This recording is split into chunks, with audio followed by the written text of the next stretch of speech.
Let's now head to the court. And failure of investigators to produce evidence in court in the matter of the alleged killing of an 11-year-old for ritual purposes forced a Kaneshie Magistrate Court to adjourn hearing to Monday, August 16.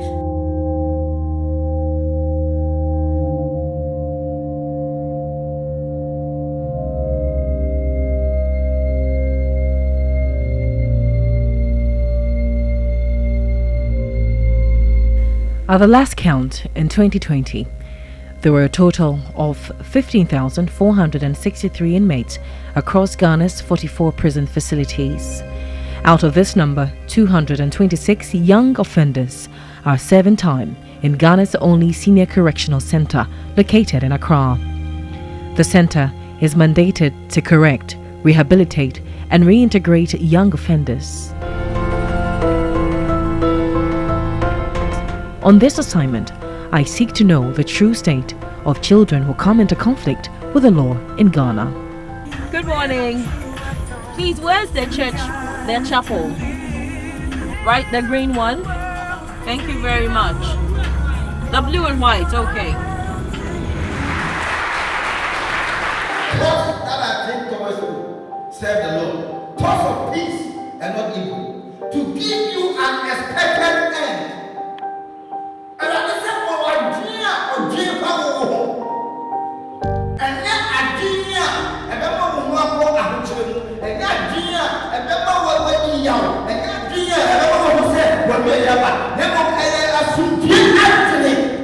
A message of encouragement to look beyond their current circumstances and hope for better days.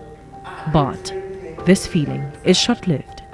Not long, the inmate queue to be counted to return to their dormitories. Then the guilt, loneliness and dejection soon creeps in. A feeling Theophilus knows too well. On the age of 16, 17, I met my friend and we used to be friends. He's a lady friend, but actually what happened, he became my girlfriend and we are just then, something happened, I just have an affair with her and he became a police case and they just sent me to Senior Correctional Centre. So now they sent me to there. Now I was looking, say maybe my family, they will come and support me, they will come for me, but when I went there, almost getting to 6 months, there was nobody there. So I thought that was my end. And one day I was just there and I thought to myself, should I kill myself? Because there's nobody, there's no, and even the food we think, there's no good. So I was saying, so now this is my end. So when I'm sleeping, all these bad dreams and this stuff, but I doesn't give up on God. One day I just woke up and I prayed to God and I asked God to favor me. So I was just then, one visitor come and it was for one of my uncle and he came to talk to me. Then we share ideas together and before I see there is somebody in my life that can support me, now I know they are there, but I don't know them because of the struggle life. I was just passing anywhere, and the case happened, they sent me today. So now I think that was my end. I called one of the officer and share my idea with him and share my problem with him and he said, okay, I'll help you, you have a shop here. So there's a lot of shop, carpentry and those stuff, and tailoring and this stuff. So I like fashion things, so I like to do the tailoring. And I go, okay, you send me to the shop. And he sent me to the, exactly just, let me say 3 months. I was just doing something. It's not about me, or I think it's a gift. Because I think it's a gift. And when I'm working, officers, they are just happy. They say, hey, you just come now, see how you are working, see how you are doing things, wonderful things. I said, I can love him to work for. So I was just doing my best, and some also when they come around, they just give me something small. Oh, take this small and take this small. And this one I used to hide it, and they send me there for 2 years. So as they teach me the work, when I'm about to come, the series I have is how is it Sunday? And when I come home, and I just go straight to the machine shop and do stuff, and I bought the James machine. I said, okay, let me start something home. In his one-room apartment, Theophilus is picking up the pieces and making clothing for a living. He admits it's tough. I never give up. I focus and I pray hard, and I work hard, and I serve. One day I go to my church and I told them, oh, I'm a fashion designer.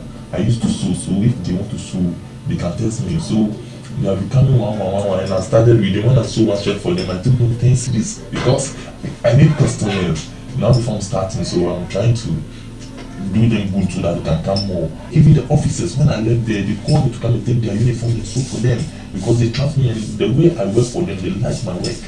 The inmates here are serving time for various offences, ranging from armed robbery, defilement, and murder.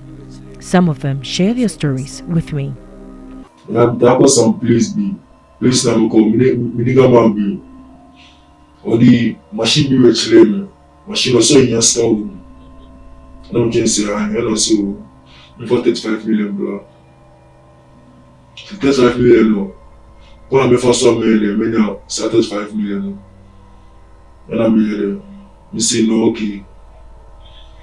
I'm here in society. Me see it, mommy see me the minimum. And I'm doing the shame. I first time. I saw my head no medical cause one prison. Go try 3 months or no more 18 years. No case near 2. Until try still the new one prison here. And I'm seeing before months one prison, I back to sales. 2018, I go court. Your mom with 10 years. Same so go back to this one prison. When I'm judging the circle say, I'm things I'm here. Because I'm 3 years, I'm finding if I'm blameless, you know, we got to the house. She excused the 2 guys outside, and then as she came up, she was naked. She said she faked some sexual intercourse. I also denied of doing it because never have I done that before, so I didn't want to do it. And then she said, if I don't do it, no one is going to know of my whereabouts anymore because I have got to her privacies. So it's either I die in the house or she form a breakdown with the boys and then they do something between. She went to the kitchen and then picked the kitchen knife and started to struggle with me. So during the struggle, I was wounded in my palms. So out of the anger, I took the knife and then I stabbed her. That's why the country when they say, what be the obey you as you children. We are not more about we are 6 feet. You know more water in my head. I'm going to be free. So, what be the second corner, but you're eating so many.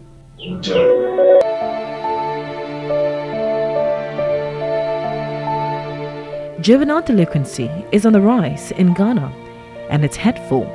The officer in charge of the Senior Correctional Centre believes the causes are complex. Most of the offenses are due to lack of parental care, broken homes, peer pressure, maybe the quest to get quick money, and what is really happening on the social media of late. I think it's a factor to the increase in the crime rate because they watch all kinds of movies, they watch all kinds of adverts, and when they lack the parental care, definitely they will listen to what their friends say. Accompany me to this place. You don't know what is there, but before you realize, you'll be caught by the law and you find yourself in our custody. The boys here, the age range between 12 to 18 for a juvenile. Then we have young offenders who are also below the age of 21, who are first offenders. When you come to the Senior Correctional Centre, after the normal admission process, we have a health facility to assess them in terms of their condition, to see how fit they are to be able to serve the sentence that they've given them. Then from there, we have a counseling unit too. They try to counsel them one-on-one to know their needs, to be able to tailor our resources to that direction. During this season, then we'll be able to detect whether the person will go to the formal school or to be trained in the vocational skills. The first point of contact when juvenile offenders are brought to the center is a psychologist. She tells me, more often than not, the juveniles arrive very terrified and anxious. For a typical conversation I had with someone last week, the person said she was just hungry. He didn't have anything, so he stole. But I want to believe from the majority of conversations we've had with some of the boys, you realize that it's the broken homes, broken families, families unable to cater for their children. Maybe parents are dead, they ran away from home. It's mainly because I think families and parents are unable to provide a proper guidance for these boys, and I think they are allowed to be on their own. So as they go around, they find friends who also are probably already in some of these vices, and they introduce them, and I think it continues from there. So it kind of starts somewhere, and then other opportunities are given them, and then it continues. There's no specific age when it comes to murder.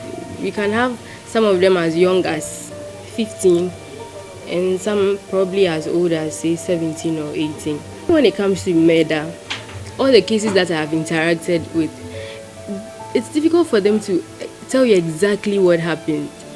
They all come and blame it on they got angry and they acted out of anger. So some sort of a way to displace their aggression, and then it ended up in they killing the person. You not get the results for everybody, but as much as possible, I feel that it is. I know that it is reformative for a lot of people. Some don't have jobs to do or have any skill whatsoever. They just walk the streets, get something to do. So something as simple as getting him a trade or a skill, getting him occupied with something. He goes back home and he feels he's accomplished something. Especially those who are able to write, say, an examination in BEC or MVTI or something. They go back home and they feel that they've accomplished something and they are better positioned to make something out of their lives. Established on 19th May 1947 as the Boston Institute of Juveniles, it was renamed in 2007 as the Senior Correctional Centre by the Juvenile Justice Act 2003, Act 653. The centre is mandated to detain juvenile offenders between the age 13 to 21 years, from a minimum of 3 months to a maximum of 3 years. The centre offers vocational training and a second chance at formal education to the offenders. I was having a personal phone and a personal laptop, so I used it to watch pornography whenever my parents are not around. The time came, I became addicted to it. I developed urge for it and I couldn't control myself. So I had one girlfriend who has been coming to me. So when she comes, I'll be with her and we'll be moving around. And unfortunately, I slept with her. And when I slept with her, her parents reported the case and they arrested me. When I came to Boston, by the grace of God, they sent me to school, SHS. They realized that I was very fast in mathematics and some of the science questions that maybe we use logic reasoning to get it. I was very fast there. So when maybe we sit for, let's say, inter-contest, between my mates and I was able to drop them down.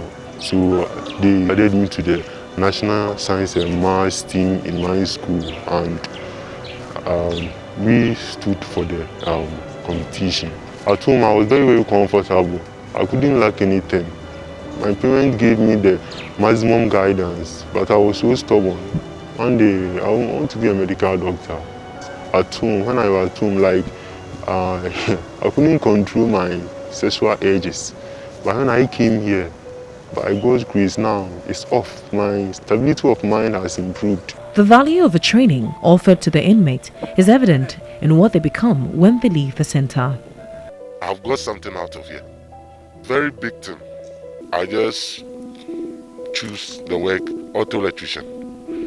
I work on vehicles, how to wire a car, how to program, control units, keys, everything now. That is what I'm doing now. To become a successful man and to become a hero, you have to pass through some things. It was the only opportunity for me to gain something out of here. That is the whole thing, because I can't waste like 3-4 years here. They should take every opportunity here serious. People are learning. We have a lot of trade here: mason, ceramics, fitting shop, auto electrician, general electricals, carpentry.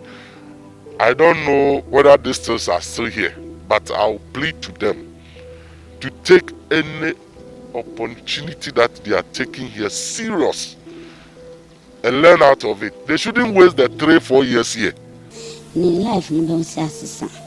See our brain wants to cry. See no need to focus. See no yeni nini amamba musi.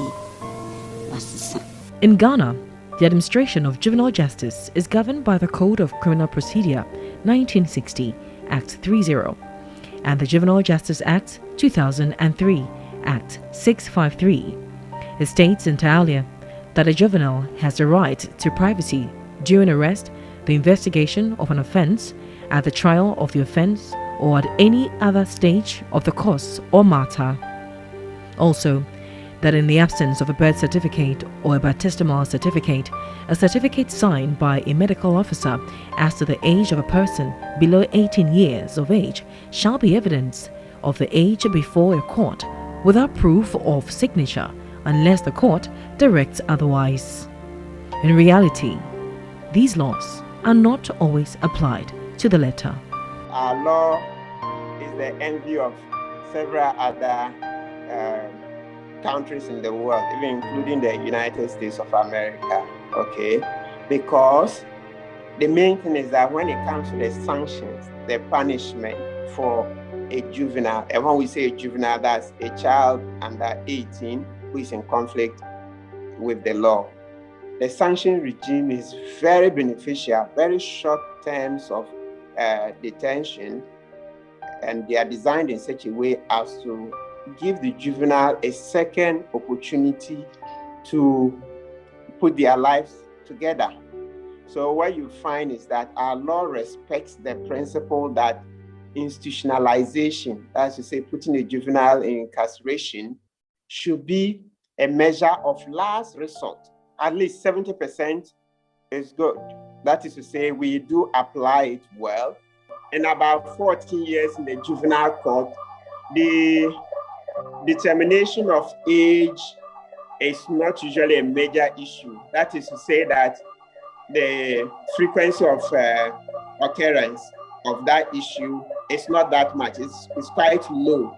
Well, we as a country, we have a very comprehensive juvenile justice system in terms of its procedure and what is expected of us to do in the process. So it's very consistent and it's very beautiful in terms of its structure and all. So you expect that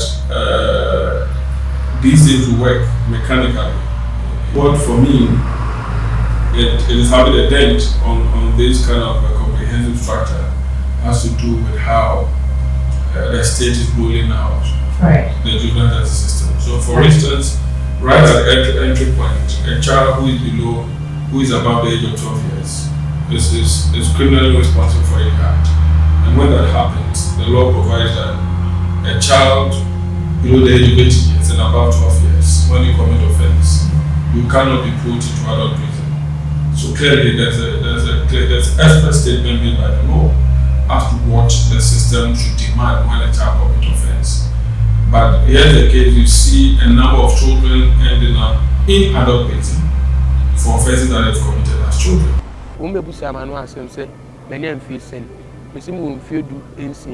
Yeah, we 2001 first April, and we more training. Timinim the year no musmebua. Inti omo busa mi school na meko.